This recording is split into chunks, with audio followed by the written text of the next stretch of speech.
Shukran, Dr. Khaled. Assalamu alaikum to everyone. Thank you so much to see. I'm so happy to see you again this afternoon. I will share a PowerPoint presentation. However, I think that we have already heard some points on the situation of children in conflict with the law and the vision and the feedback from the community. I found that very interesting in the previous session. So I was asked to speak on the international standards on children and in particular alternatives for children in conflict with the law. Can you see the presentation? Yes, okay, great, thank you. It's a short presentation and I've actually used something that I presented, as we mentioned yesterday, in 2015 when we started working together. And in the meantime, of course, Bahrain has made a large, important progress, and we have been pleased to hear about the adoption of the new law on children in conflict with the law and their reintegration. And we will be very happy to hear more about the content of the final law, which we are looking forward to also supporting you in the implementation of this. Working with all the colleagues from the judiciary and other parts of the criminal justice and protection system. So I will go quickly through some of the standards because I think we have a number of panelists today. I think the main principle to remember when we talk about children in conflict with the law or children who are accused of having committed offenses is that they are not only they don't only have special needs, but they have special rights. All the countries around the world, except for one, have ratified the Convention on the Rights of the Child, and that provides specific rights to children in conflict with the law. The UN Convention on the Rights of the Child, in particular in Article 37, provides that arrest, detention, or imprisonment of children can only be used as a last resort and for the shortest appropriate time. So when we talk about children, alternatives are really actually the rule. We should look at reintegration and rehabilitation of children as the first principle. And detention should only be used in very specific cases. That should be the last resort. We also have an obligation in the Convention on the Rights of the Child to give consideration to dealing with children. They were called at the time juvenile offenders, but they are children. So anyone under the age of 18 who is accused of committing a crime, so they should be treated, if possible, without resorting to a formal trial by a competent authority. Again, this is what we talked about yesterday, diversion, and diversion is very important for children and can be used in many cases. So you don't actually need to have contact with the criminal justice or juvenile justice system. The Beijing rules provide a lot of details on the types of measures that children could be subjected to if they have committed an offense. And it's important that there is a large variety of alternative measures available at all stages of proceedings. This will allow each child to be treated in an individual manner with a measure that is adapted to his or her particular needs, situation, and the offense that they have committed, that he or she would have committed. And of course, we already talked about the Tokyo rules yesterday, and it's important to note that in particular for children, any non-custodial measure should also requires the consent of the child. In a lot of cultures, we think that children do not necessarily have the capacity to make decisions, but at the same time, they are considered as having the capacity to decide to commit a crime or an offense. So they also have the obligation, the capacity to give their consent to a non-custodial measure. So it's not that the parents will make that decision for them. They themselves need to have that right. the first principle here from the Tokyo rules is generic, and it's something that came up already when Jamie presented yesterday. So the fact that police, prosecution, and other agencies should have the power to discharge an offender. So this also applies to children.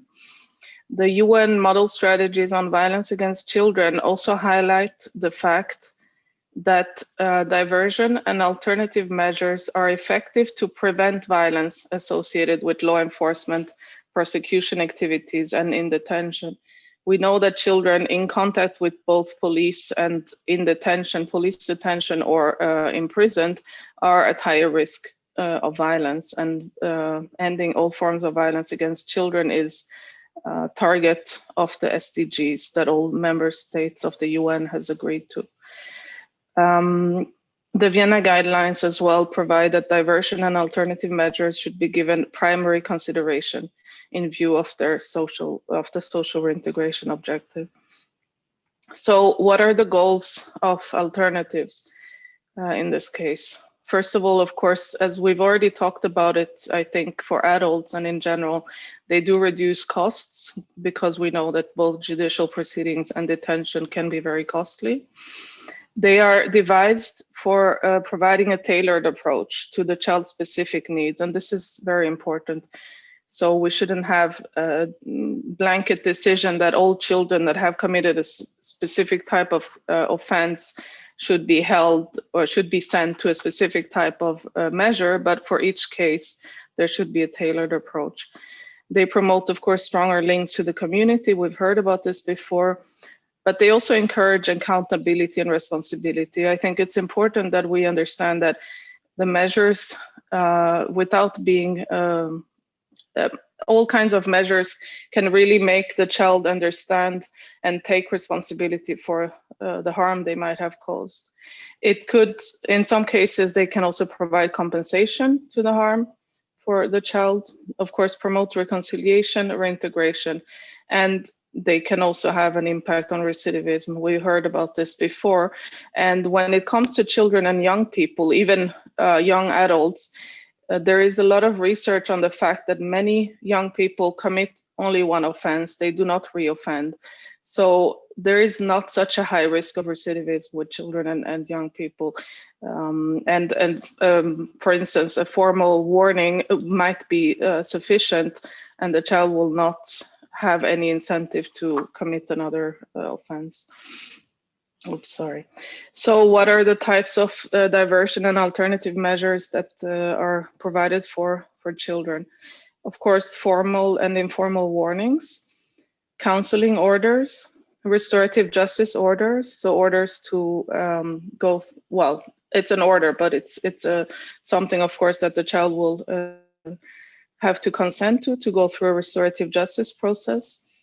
Similar orders like the ones we've heard about yesterday, such as exclusion orders, prohibited activity, curfew, and electronic tagging. Educational responses, of course, this is key for children.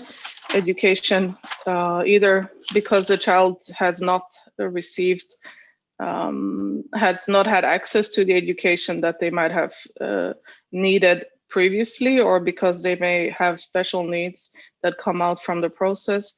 Sending them through an educational system is very important. And for instance, in the French juvenile justice system, the people that work with children are actually called educators, so they're not probation officers. Supervision orders is another possible measure. There are a number of types of diversion, and additional types of diversion and alternative measures include daytime reporting center. So a child has to go and report and have activities during the day, but they stay at home, of course. Probation orders, open facilities where a number of activities can take care, but again, a child doesn't sleep there. Fostering, short-term fostering orders can sometimes happen because the child needs to be removed from their family setting. And of course, discharging a child without conviction. Some of the basic requirements, they were already mentioned by me and by others before. I think in particular for children, the selection of the measure should be based on an individual assessment of the nature and gravity of the offense, but also on the personality background of the child. Often, before taking any decision, there is a request to a social worker or another service to do a full assessment of the situation of the child. I already mentioned the issue of consent.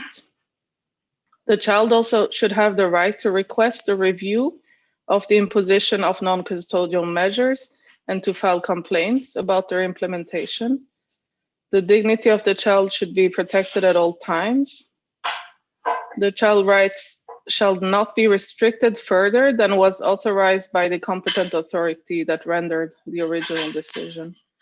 And importantly, also for children, is a heightened need to respect the right to privacy, as well as the right to privacy of their family, and personal records should be, of course, kept confidential. I have quickly some examples. They might be a little bit dated, but we have in Germany, the public prosecutor can dispense the prosecution of a child without the judge's consent in certain conditions. This is called non-intervention. The prosecutor can also dismiss the proceedings where a so-called educative measure has already been taken. At the next step, the prosecutor can also suggest, of course, to the judge to apply an alternative measure, which after successful completion allows for discontinuance of proceedings by the prosecutor.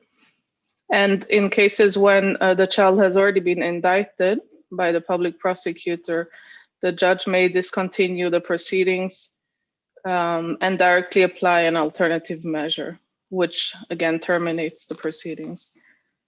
We have another case, this is Moldova in Eastern Europe, where they are implementing a concept of probation that covers 3 aspects of juvenile justice. Pre-sentence probation, which consists of the writing up of social inquiries. So that's what I just mentioned, pre-sentence probation reports, together with initial assistance and counseling. Sentence probation and post-sentence probation, which will support social reintegration after release. And just a third example, which is very well known because it has been implemented for many years in the Netherlands. So the HALT system, which is a diversion system where a large proportion of non-violent juvenile offenders or children in conflict with the law are being sent from the police to the HALT service. And HALT can then engage them in various activities, community service, damage compensation. This means there will be no prosecution and no criminal record. They also have community service orders that can be decided by the judge. So this is not diversion, but alternative through unpaid work, training orders, or a combination of the two. And those will then be supervised by the Child Protection Board, who basically are in charge by the court to supervise the alternatives. So that's it. I hope it was not too long, and thank you very much.